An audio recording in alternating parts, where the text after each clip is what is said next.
Hi, and welcome to another edition of Strategic Business Insights. Today we're going to talk about change and how difficult change is. We're going to look at some examples on kind of a global scale and also on a little bit more of a personal scale. But here's the thing. Let's say right now you're at a 6 out of 10 on the happiness scale. In other words, you're doing okay, but you're 6 out of 10, okay? But you have a vision that you can get up to an 8 out of 10. In other words, you can become more happy if you make a change, okay? You can get into a better place in your life. Here's the reality. You never go from the 6 directly to the 8. You go from the 6 down to the 3 first. And then you have to build back up to that 8. When you make a big change in your life, you don't go straight up. You go down first and then up. And let me tell you, from the 3, this is the important part, from the 3, the 6 looks pretty good. And a lot of times people are tempted to go back to what they had before. Okay? It's very important.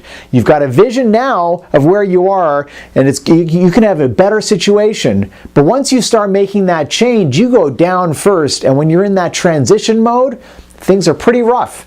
And a lot of times people go back to what they had before rather than fighting through to get to the 8. So let's look at a few examples.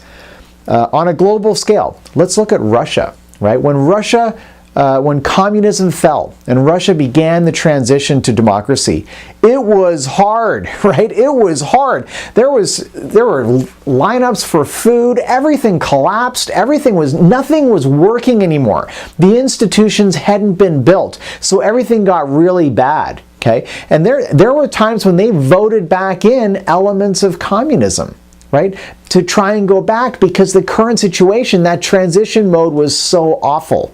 Okay, and now they have indeed built back up, and there's a lot of hope coming out of Russia right now. Things are actually pretty exciting. I was in Moscow earlier this year, and there's a lot of buzz in Moscow. There's a lot of excitement. But so they've built back up. But that transition mode, it wasn't a short period of time. It was like 10 years of chaos. Okay, let's look at South Africa. Right? When apartheid fell, which is great news, but yet again, there's a real transition mode because now people were in ruling capacities in that country that had never been in ruling capacities before.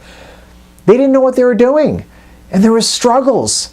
Right? The public isn't always that educated. They don't necessarily understand why the transition is so difficult. All they know is before, when the minority white population was ruling, they all seemed like they were rich and they were like living in the lap of luxury with opulence. Okay, so they just automatically assumed, right? They're not economists. They don't understand how these economies actually function. So they just assumed as soon as we get power, we're going to be living in the lap of luxury just like the white people were.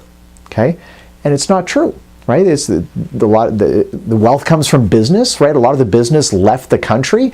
The institutions were being run by people who didn't have a lot of experience running the institutions. Everything had to get rebuilt, and they're still rebuilding to try and get back to where they were and then hopefully higher at some point in the future. But it's difficult, right? And there's probably some of them that think, gosh, we had a pretty good before.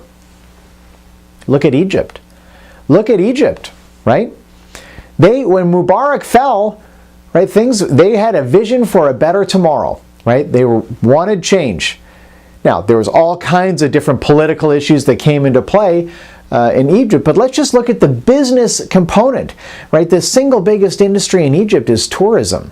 And when the whole revolution happened and Mubarak got kicked out, all of a sudden Egypt's in chaos, right? There were protests in the street. The tourist industry vanished. It literally vanished. It was gone. So all of a sudden, their entire economy collapsed. Unemployment skyrocketed, right? Government resources went way down. Now, of course, it helps that the military has been getting, money from America and certainly a lot of money from Saudi Arabia and the United Arab Emirates and others. But the bottom line is the actual tax base, the actual economy of Egypt collapsed after that change. They're in that 3 right now, trying to rebuild. Now, what happened with Morsi, that's an entirely different issue. So I'm not even going to touch that. But the bottom line is that their economy right now is worse off than what it was before. They were at a 6, they wanted an 8, right now they're a 3. And that 6 looks pretty good. Back then they had stability and the economy was functioning. even if they didn't have the rights that they wanted, right? So let's get to the personal side of this. What about you? Are you maybe you want to move. Maybe you want to move from one place to another place. You're going to be happier when you're in the new place. Well, get ready. When you make that change, it's going to get worse first. You're going to have to get your utilities set up again, and a new internet connection, and new neighbors, and figure out where you're going to do your laundry, or whatever it might be, right? If you're buying a house, obviously laundry is inside, but you have to get used to a whole new thing. It's going to be a struggle to make that change. What about your job? Do you want to get a better job? Do you want to leave your job, right? A lot of people aren't that happy in their job, so maybe you want to leave and get another job. I support that, but you got to get ready for that change. It's going to get worse first, right? You have to get used to a whole new, let's say you get another job, and getting another job is not that easy these days. But if you get another job, now you got to figure out the rules that function in this new workplace, and some people are going to like you and some people aren't, and you're going to have to learn all kinds of new skills. At least now you know how to function in your job. Even if you don't like your job, you understand the rules of engagement. If you make that change, it's going to get worse first, and then you can build back up, right?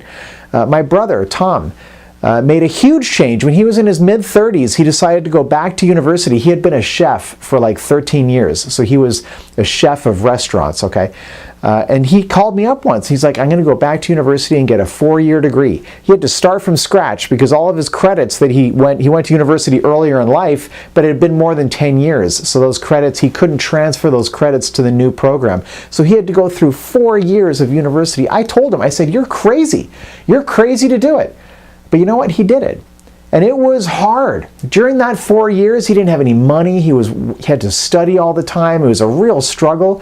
Meanwhile, he's in his mid-30s, so he felt like he should be past that stage in his life. But he stuck it out. He stuck it out. He fought back from that 3, right? I'm sure there were times when he thought, gosh, I should just go back to being a chef. He had a pretty good life as a chef. But he fought back up, and now he's got this great job. He's an urban planner up in Canada. He's doing really well.